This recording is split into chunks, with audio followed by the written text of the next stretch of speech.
So you said it was mostly like route clearance and shit. I mean, what kind of IEDs were you guys running into mostly? Yeah, I mean, we had a lot of ISAF forces, so I don't know, one of the NATO guys, I think they were really covering the region for anything on the ground, but we took a partnership with the ANA and ANP and so Afghan National Army, Afghan National Police. They started an EOD school there too. I mean, it's kind of like I think they're, I forget how, I'm not super familiar with how like army organizes themselves exactly, but I mean, I guess there's a brigade there, so I guess there's or corps. I'm all rusty on the terms too right now too, but yeah, they did have an EOD school there. I don't know what all the other functions of all the other personnel they had out there was, but such a sketchy thing, like this, and I don't know. I mean, I kind of feel for the people too, because I mean, like, they're all just trying to make a living, but the Taliban pays better, So I mean, it's like, yeah, I guess we could teach them this stuff, but I don't. Yeah, But all right, Yeah, you're not sure if they're gonna, when they complete the training, turn around and go jump over to the tally and be like, "Hey, man, this is all the cool shit I learned." Yeah, exactly. But then, we also did provide a lot of the bang, a lot of their explosives, a lot of their electronic countermeasures. Whenever, I mean, they had pretty primitive equipment. I mean, and even at that, I mean, it's still kind of funny because, like, we're basically imposing all these first world tools and gadgets and tactics and stuff like that, but they're still, I mean, at least, when I was there, probably still is, but they're still back in the copper age or whatever, whatever you want to call it. They don't have the infrastructure to handle all that cool stuff, and like all these generals, I'm pretty sure they're prior, warlords, and they're just hoarding all the stuff that we were providing them, waiting for us to leave, so but where's it going with that? We did the training, and then, like, so we were kind of just helping them, or being supportive of that. There was they did have a couple of operational teams, if you want to call them that, and so whenever they had something to go out on, we would back them up with explosives and the electronic countermeasures. And so we were kind of supporting that way. Now I've seen there's a video that got posted recently. I want to say it was Peshmerga up in Iraq, but their EOD clearance or something, and it's straight just a dude with a pickaxe, and he's going out there and he's just pulling out the fucking charges and like, cutting the wires. And I mean, I saw some fucked up shit with the Afghan EOD guys down in the south, but did you see any of that shit up in the north? No, they were. I mean, we had only had a handful of stuff. So they were okay. Yeah, no, I mean, it's funny because, like, I saw that same video too, and, like, so EOD school. If I went to college and stuff like that, but if I treated college like that, I would have done so much better. But so basically, in order to pass, you have to achieve an 85 or better. So anytime you commit a critical failure, it's a minus 16 points. Fail and retest or whatever. So in my head, I'm just like minus 16 points every single time you use something like that, something crazy like that. So it's pretty funny. But I mean, yeah, these guys over there, they're working with what they can, and God bless them, like that they just take care of business the way they have to, with what they have. And so, I mean, the biggest balls on these fucking dudes, man. Like, some of those guys, like, they're either just really crazy or they just don't give a fuck anymore. Yeah, right. You know, shoot. I mean, I remember we did have. I did remember going on a call, and they had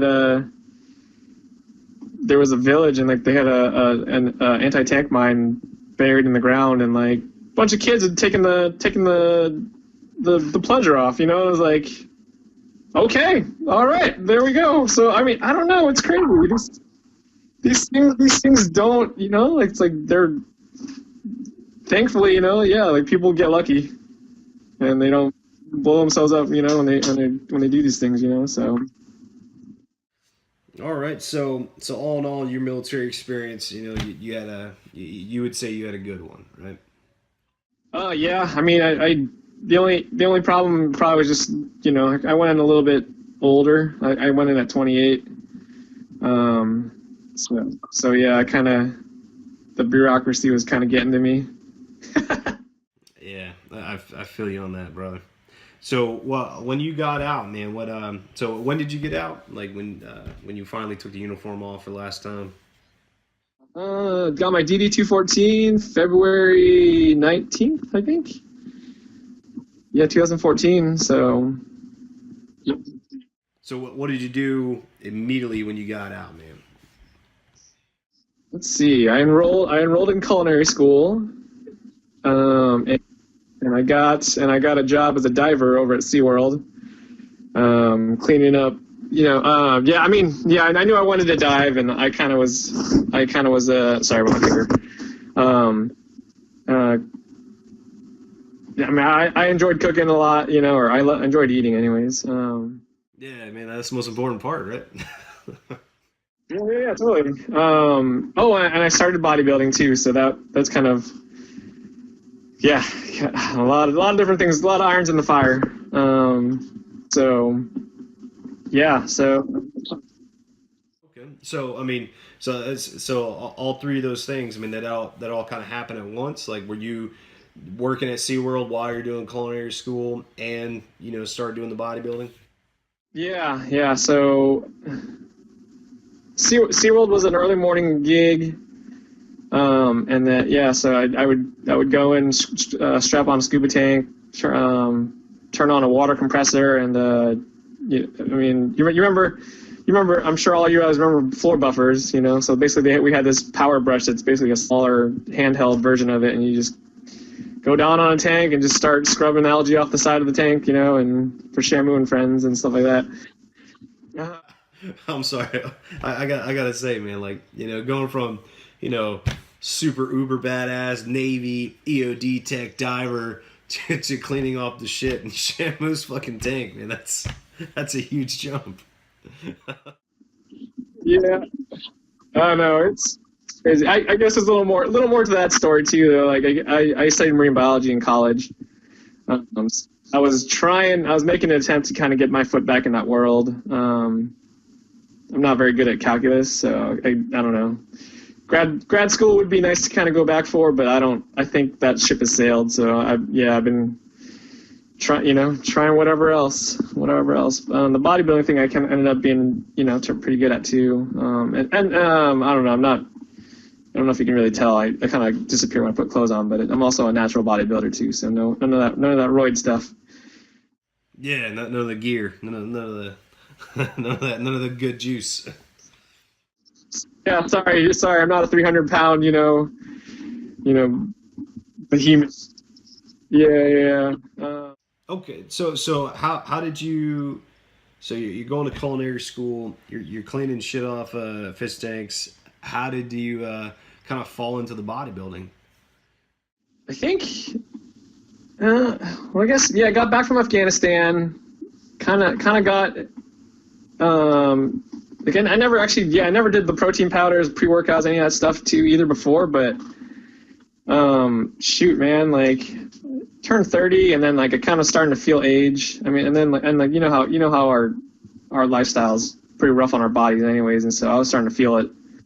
And then I had a buddy, he was involved with the supplement company, and kind of one of those MLM type gigs, and so I kind of got involved with that, got all excited about that. I mean, great products and stuff like that, but different story. Yeah, but kind of yeah, I started taking supplements, protein, creatine, pre-workout, all that stuff. And then had this opportunity to go talk to a guy who's doing like hydrostatic dunk testing, kind of just get my body fat, because I knew I was lean, but I had no idea how lean, so we did the test and, confirmed, like 7% or whatever. He's like, have you ever thought about doing bodybuilding? And I'm like, I don't know, man. Like, it's not worth, like, dude, it's like dudes like flexing in the mirror and falling in love with themselves. And I was like, I don't know if that's really me or whatever, He's like, well, it's like, he laughed, we had a laugh about that. And he was like, yeah, there's some guys that are like that, but have you, there's also this,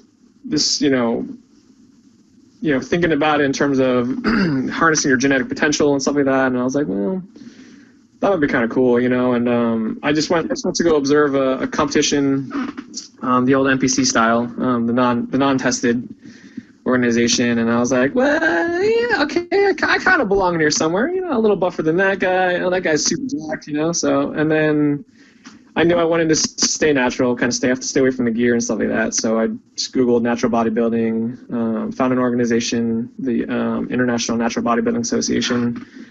And they had a local show like in like a couple weeks later, and I was like, yes, I hired a posing coach. Just kind of kept doing what I was doing in the gym and stuff like that. Got on stage, and I watched a lot of YouTube too. What's up, guys? Hey, thank you for watching part 2 of my interview with Jon Tsui. Now we're getting into the gritty bodybuilding stuff. So make sure you check back in on Monday. That's when part 3 is gonna air. Until then, go back to the other carry-on interviews and give them a watch. If you haven't already, make sure you subscribe to this channel. All right, the more subscribers we get, the more opportunities we have to do bigger and better things. So I'm gonna throw the subscribe button right there. Hit that shit. If you want to watch the other carry-on interviews, right over here as well. Aside from that, it's good to be back. Love y'all, hate y'all. This shit's gonna buff out, baby.